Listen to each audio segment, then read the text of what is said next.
All right, Jody, welcome to the Green Gauge, and thank you for making it today. I like to start these conversations off, kind of diving into the macro and then really drilling down more. So, in the wellness industry, are there macro trends that excite you or worry you the most right now? Well, first, it's lovely to be here with you. So, thank you for having me. And, when we first started making plant based first aid products over a decade ago, there was no term that we know today called plant based. And fast forward, the plant based renaissance is here. And I find that really exciting. In addition to that, though, there's a lot of greenwashing, and I'll call it plant washing just to take it a level further in terms of the authenticity around what people are getting. And there's quite a bit of packaging, persuasive marketing that is insinuating that something may be cleaner and greener, and it isn't. And so that's the part that worries me. But the part that excites me is that people are more and more interested today in a healthier, cleaner life, and plant based is really top of mind in a term that is less, unknown. And where do you see consumer expectations evolving, especially around transparency and um, natural ingredients and brand ethos? Well, I'll never forget, I was about 12 or 13 years old when, so we were in the military and we moved every 3 months to 3 years. And my mom would always have this box of cosmetic products that would come with us with every move. And finally, one move, I just said, Mom, why is this box in the car with us? There's not enough room. Why can't it go with the movers?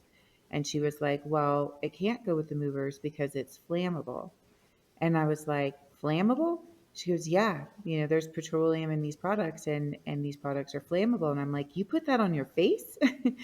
And for me, that was the aha moment. And at the time, there wasn't transparency on labels. My sister and I really became interested, started working in health food stores and diving into labels and ingredients. And I would say, really, in the last 5 years, have I seen the demand and the accountability really come forward on labels. And I think, the bigger brands had to be pushed by the consumer to drive that demand to say we want transparency in order for us to see that shift. And I also really applaud social media and access to information to be able to start sharing that um, on that ripple effect so that more people can actually have the information and demand it. And part of our mission at Green Goo in the OTC space is still to this day, are only required to report the active ingredients, and oftentimes the inactive ingredients are not being disclosed. And those inactive ingredients can be just as harmful, even in small amounts. And so I'm excited to be a part of that change. And when you look at the early days of Green Goo, is there a strategic decision that most shaped the trajectory of the company? And why did it matter so much? When we first started making this, we were selling it at the farmer's market and we were making it in our kitchen. And we had the herbs we were growing in our backyard and we dry them on like screen door racks. So on our front porch, we're drying all the herbs and then we're taking them through this infusion process. And that process is really special because it protects the integrity of the plant, yields high amounts of the medicinal properties from the plants, and then those unique oils go into the product, and that's why it works. And one day we were sitting at the farmer's market and we had the longest line. And moms are coming up to us and telling us, their son who has eczema is not embarrassed anymore and he's going to school. And people who had chronic pain, are now able to go out and do their outdoor activities. And the stories went on and on. And we were like, wow, everyone's really experiencing the power of these plants. And so we knew that we were going to have to move out of that kitchen. And at this point, we're using our camping equipment to cook our own food outside because our kitchen production is taken over. And we went to visit with manufacturers, and manufacturers wanted to cut corners and they wanted to use pre made extracts to make our products. And we really had to stand our ground to say, no, this is why these products work. And this is why people love Green Goo, is because of the efficacy. And we can't compromise that. And it took a manufacturer whose son had eczema and he used our products. And he just came back to us a couple of weeks later and he said, look, we're going to make sure that the world gets these products because this is the only thing that's ever worked. And so, what I love was that moment that we did not compromise the process or the integrity of the formulas. And that's why Green Goo is still here today. Thank you for that story. And if you were founding Green Goo today, is there anything you would do or build differently based on the future that you see coming, maybe? Hmm. Well, we ended up selling the company a handful of years ago because we were having a difficult time financially competing with the big players in the market. The OTC space is ran by the big companies, and through that process, I learned that we don't have to grow or compete as fast as these other brands. We ended up buying Green Goo back because our mission wasn't over, and we will grow as fast as the world allows us to and not worry about I guess the traditional entrepreneurial trajectory. And our goal is to stay in business and around to continue to serve our customers for decades to come. I think that also resonates with me. And was there a moment where the mission crystallized for you and where you felt the company shifted from a product to a purpose? We've always kind of led with the three P's. So purpose, presence, and plants. And our mission is spread goodness, and our vision is bringing forward time honored traditions. And the mission, meaning spread goodness, is not just spreading these good products on your body and these good ingredients and clean ingredients for the environment, but it's also how you treat people and how you interact with your team members and the stranger that you open the door for, and just really making that the DNA of the products that people get in their hands and the people who brought that to them. And for me, that's something I'm just really proud of, is the culture, the community, and the people behind getting these products to people, how authentic they are in terms of wanting to have a positive impact on people. And then that vision of bringing forward time honored traditions is also, plants have been around for a really, really long time, long before we've been here. And you know, protecting these plants and bringing them into these products. And the process is an old world process. But also, why I'm here with you today is storytelling is also bringing forward time honored traditions and spending time with humans so that we can learn from each other and inspire each other. And so for me, the team helps crystallize and supports that mission and vision every day. And I'm eternally grateful for it. And is there a core belief that has carried you through the volatile arcs of entrepreneurship? Hmm. It's been interesting because at first, when I started this journey, I thought it was like grit and resilience, and I had to like push to make sure that I'm showing up every day and putting in the 18 hours. And what I discovered in that journey was that in order for me to really show up authentically, serve my team, and serve the community with these products, was that I needed to really get present with myself. And I've learned now that resilience isn't going hard and going fast. It is stopping and getting present and making sure that I'm staying in that state for my team so I can respond instead of react and make good decisions. And I think as an entrepreneur, you oftentimes feel like investing in yourself is a luxury. And now I understand that it's an essential. And I'm really proud of having gone through that journey, and I really inspire other humans, not even entrepreneurs, to take the time to really get present so that they can be better partners, better leaders, better parents. And the ripple effect is beautiful. My daughter the other day was getting ready to go into an exam, and I watched her taking a couple deep breaths and rubbing her fingertips together and getting present. And I thought, wow, the fact that I've been doing this And the halo effect of my daughter instituting this in her daily practices is only going to enrich her life and the people around her for starting this sooner. You mentioned investing in yourself. Are there examples, or could you elaborate a little bit more on what you mean by that? Well, we at the house have a North Star that we call Shaman, and it's an acronym that allows us to stay present and invest in ourselves on a daily basis. And so this is just sort of a basic action uh, reference point for us. So S is for sleep and making sure that we're adding to the sleep bank.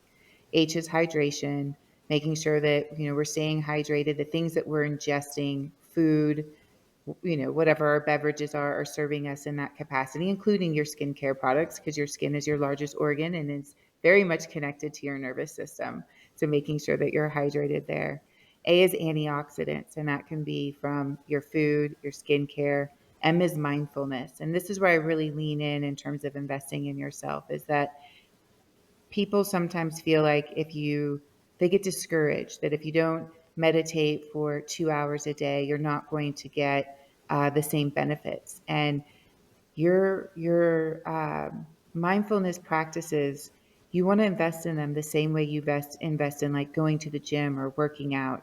And so it can just be 2 to 3 minutes 5 times a day, and just stopping and looking at the horizon, taking a couple deep breaths, listening to the noises around you, and just really cueing in and doing things like that throughout the day, mindfulness practices, you'll start to feel the difference, and you will be in a more challenging situation and you'll be able to pull yourself out much quicker, get present and support in what capacity you do. And then the A is avoid, the last A. And avoid, I think, is really important. For my daughter, it's avoiding certain ingredients, right? It's sometimes you can't get all the right ingredients in, but if you just avoid some of the wrong ones, that will make a huge difference in the day to day investment that you make for yourself. And sometimes it's people or situations that you just need to avoid. And then N, the last one, is nature. And nature just has a wonderful way of grounding all of us. And that's, again, investing in yourself, and you can do this anywhere. If you're in a big city, you can still walk out the door, go get a couple, there's always a cloud for someone, there's always a tree somewhere, there's always a bird chirping, and just really spend some time with nature. And balancing growth with integrity is difficult. And what principles kind of guided you through scale, especially as you moved from small batch to more national distribution? I mean, first and foremost, it was protecting the integrity of the process of the products and making sure that we did not cut any corners, and we continue to bring those fresh herbs to the manufacturing facility and take them through that beautiful extraction process to get that entourage effect. But even fast forward to today, with the increase in price and production and packaging, we could have very easily just had to 5x our prices, but instead we just changed our business model so that we could continue to still bring affordable products to people. So instead of selling in every retail store, we sell in less retail stores, and we go direct to consumer and Amazon so that we can protect that margin and still keep those price points down for people. So, you know, the integrity of the products and that efficacy is first and foremost, and then we shape our business model based on how we can continue to serve the community that way.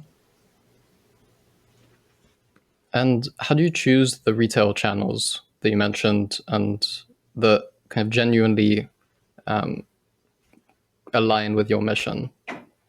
When we first started, there was no same day shipping. And when someone had poison ivy, they went to your local pharmacy and they needed their first aid remedy. And today, fast forward, you can get your products within the same day. And I'd say people are planning even more so ahead. But even then, you can get it within a couple of hours. And so for us, it's really looking at where we can protect the pricing and, again, protect the integrity of the product. And, there are a number of retailers that lean in more, whether they care about sustainability, B Corp, social causes, and we definitely like to support those people as well, those retailers. And what do you think founders underestimate most when trying to enter mass retail for the first time? Mm. Sell through and the cost to stay on the shelf. So you will pay to play, and you'll want to make sure that you reserve investments to ensure that your product is moving off of the shelf. And as long as you have the money and the resources to do it, you can be very successful. And it's just very important to make sure that you create a marketing strategy around it versus just getting excited that you got on the shelf. So Green Goo is mission forward, I think. Is that fair to say? Absolutely. How do you craft a brand story that stays true while appealing to mainstream audiences? I think for my mom, sister, and I, the products have always been an extension of who we are and how we want to live on the day to day. And so it's been beautiful that our customers support that so that we can be our authentic selves through sharing these products with everyone. And I don't know that we would even know how to disconnect that. And fortunately, we've not been challenged in doing that. So thank you everyone for supporting us and the brand as it means to us and that extension of who we are and being so mission forward. And what storytelling frameworks, if any, or otherwise principles have proven most consistently effective in and across platforms? When we first started storytelling around Green Goo, it was very much teaching people that plant based alternatives could work just as good, if not better, than your chemical laden products. And that was a big undertaking because there was that doubt that could a natural product actually work? And I think even the natural industry, they chose natural products not because efficacy was first, but because it was a mission for them that they wanted cleaner ingredients and more sustainable products. So sometimes you were just willing to make the compromise. And so for us, we wanted to break that way of thinking and say it isn't a compromise to go natural. It actually is superior. It's you just want to make sure that you're actually getting a product that has the clean ingredients in the format that will actually serve you. And so that was really the bulk of our storytelling. You know, today, fast forward, I personally just feel very passionate about also sharing the entrepreneurial journey to help individuals as they're navigating uncharted territory and that personal development journey that you don't even need to be an entrepreneur to invite into your world. And I feel like all the bumps and bruises were worth it if I can help another individual find themselves and really live to their full potential. And when you enter a market, how do you decide which story to lead with? We always lead with efficacy and clean ingredients first, for sure. That is the heart of Green Goo. And are there regulatory lessons, excuse me, that wellness brands rarely anticipate, but that you absolutely need to understand early on? I think first and foremost, people, start in their kitchen making these products, and then they learn very quickly when they go to manufacture and scale that there's going to be certain requirements, whether it's GMP, manufacturing, or different certifications that you need, and then you just have to make modifications to your formula. For us personally, we were one of the first to register with the FDA because it really was important to us to be able to call out the active ingredients and how they could serve the customer since the customer was still very much learning, the benefits of calendula or plantain or yarrow. Um, but what's been great on the FDA side is that they have been investing heavily in botanical research so that we can speak to these herbs as having active ingredients. And have there been moments where compliance completely reshaped your product roadmap or even your strategy. From a packaging standpoint, yes. In order to have that OTC monograph, all of a sudden, a very small container, you needed big packaging. So, whether it was a different kind of label or a different kind of box, in order to be able to do that, absolutely. And how do you balance innovation with the realities of quality testing and certification? Hmm. I don't know that we've ever, fortunately, because of the way our formulas are made, we don't have, a lot of the challenges that you may find, meaning we're using specific chemicals that have to go through certain testing. Although, here's a good one for you. So when we were making Green Goo, our customers started coming to us and asking if they could use our products for intimate purposes. And at first we thought, that was a little odd. And then the story continued. And what we recognized is we saw the same impact that we saw in the OTC market in the sexual wellness space, which is people were compromising their ethos because they were told these ingredients were the only ones that could get it done. Now, so when we first came out with a lubricant on the market, the FDA was requiring everyone to test on animals. Well, one of the things that was very important to us in the OTC space was that we never had to test on animals. So we were a cruelty-free company, and we wanted to keep that. And we saw other companies who compromised their cruelty-free certification to get to market quicker.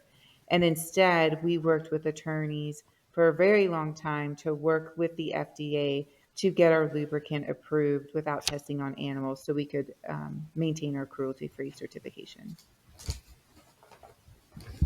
Okay. And what do you believe separates founders who endure from those who burn out? Hmm. Well, as I kind of shared earlier, I think that the common thread in the entrepreneurial ethos has always been grit, push yourself to no return, and what ultimately happens is burnout. And coming back to that notion of how important it is to invest in yourself, that is going to allow you to weather the difficult times because there are most certainly going to be difficult times and sleepless nights, and the beauty of getting present allows you to really look at the problem differently. And there's this really special thing about creativity and curiosity is that when you can be in that state, ideas come to you that wouldn't normally come to you, and it's almost like you are just open to the universe and the possibilities instead of being in a state of fight or flight. And so again, just encouraging entrepreneurs, because that will be the difference when you are tested. When we sold our company, we had less than 24 hours to terminate our entire team, including my mom and sister, including employee number one. We were unemployed. We lost our team. We lost what we felt was our purpose and almost our homes. And had we not invested in ourselves to be able to navigate such a difficult time, you bet it would have been easier to walk away. But the gift of, and this is another thing about getting present, is it's equitable, it's free. You don't need to have an expensive coach or mentor. You can walk outside, you can do those deep breaths, you can put your feet on the ground, and watch that horizon, and it's free. It's just make the choice. And what internal shifts did you have to make to sustain yourself across the different chapters of building the company? I think it really just comes back to my three P's, and that is plants, purpose, and presence, and constantly bringing myself back to that and remembering my purpose and getting up and having that drive every day to stay focused on that and maintaining that level of presence throughout. And then, of course, just my love for plants. Yeah, I really like the idea of a mantra almost that you can come back to like that. It's has very powerful and sustainable effects on the psyche. Absolutely. Plants are just bringing plants have a beautiful way of grounding you, and And there's science and data to support it now more than ever. And it's really cool when you invite more plants into your life, whether it's plants around your house, how you ingest, what you put on your body. I mean, I have a term that I say with Green Goo, which is butter up.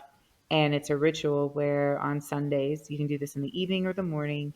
You shower and then you put your salve on from head to toe, and you put your bathrobe on and you let your skin just drink up that salve.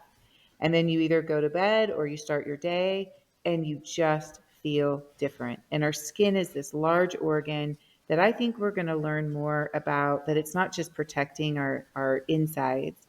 It is this incredible multi-layer of neurotransmitters and this gateway to our mental health and our physical health. And so by loving that skin a little bit more, you actually feel the difference.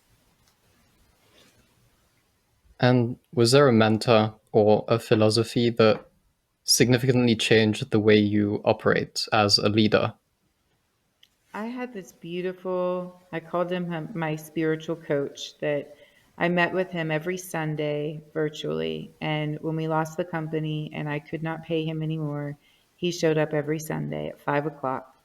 Hi, Timmy, if you're out there. And um, I am so grateful for him, because when I could have just gotten into fight or flight and reverted back to bad habits, he had me set my alarm on my phone every 3 hours. And every 3 hours, I had to stop what I was doing and go do a 3 to 5 minute presence exercise. And he's like, this is your gym workout, and you will not compromise this every day, because this is what you need to do right now to keep that neural pathway strong, just as much as you go and you work out. And it was such a gift to have that in a state of crisis. Truly. Green Gauges is building an educational ecosystem about consciousness, nature, and science. Where do you see opportunities for mission aligned brands to collaborate with storytelling and education? Mm, there's just so much goodness in that.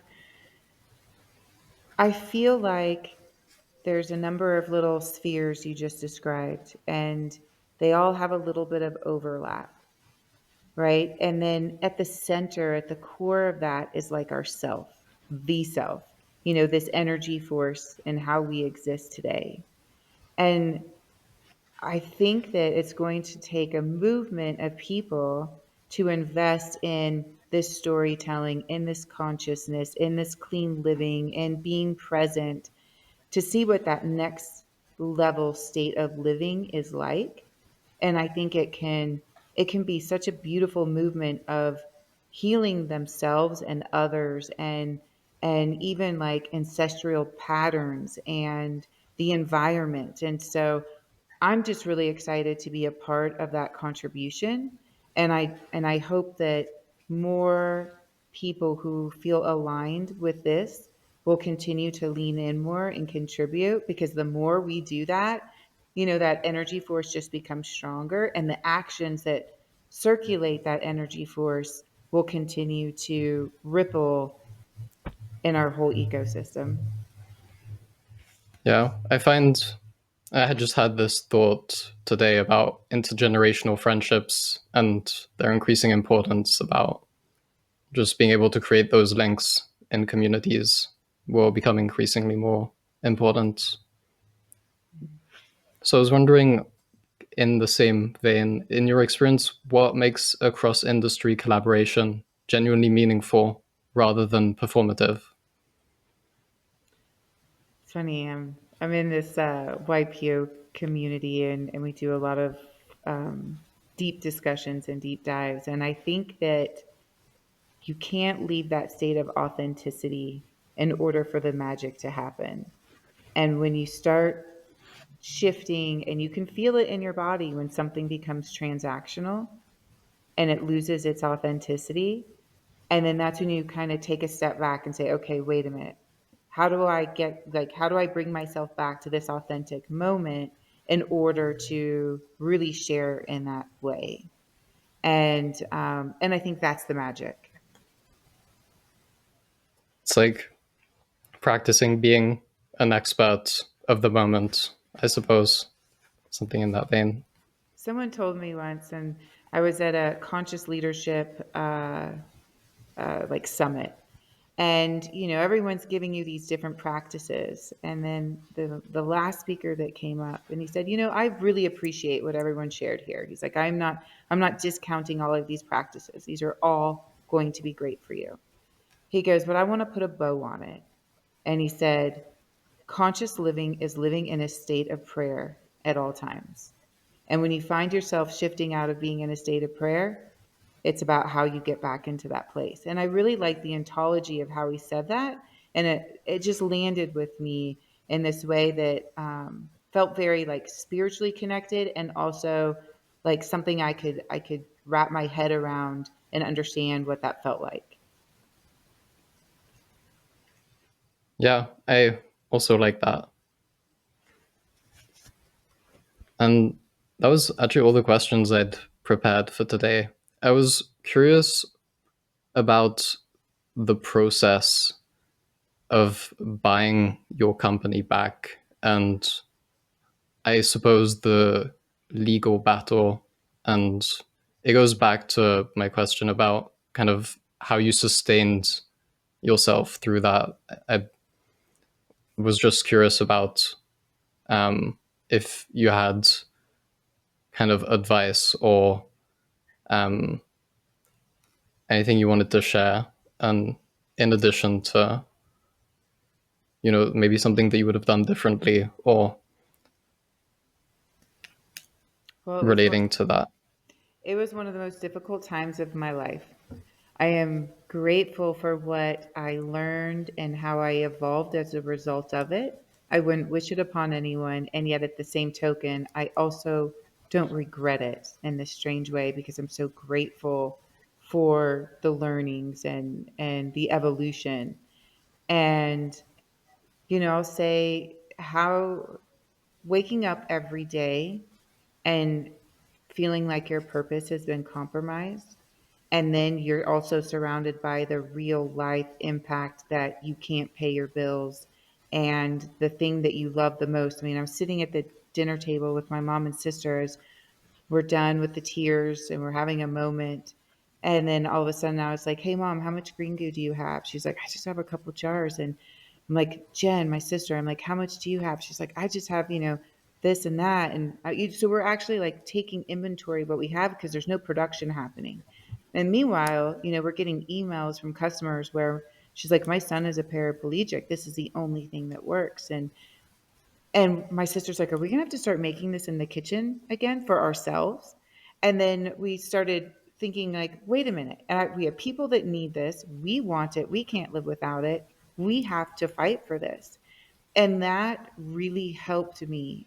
The customers showing, like, sending their, like, cheering us on really helped me through that process, while also just kind of taking it one step at a time, and investing in myself, making sure I was going on these walks and these reflections. And I mean, I was even cold plunging. I still do, not as much as I was doing then, but just to put myself in a container to say, okay, I can do hard things and I can move through this feeling and get my breath down, so that when I'm in a difficult negotiation discussion, I know how to bring my breath down and get centered and be able to move through these negotiations, and make sure that I didn't get so like adrenal fatigued, because I needed to go find investors, financial partners, different ways to look at how I could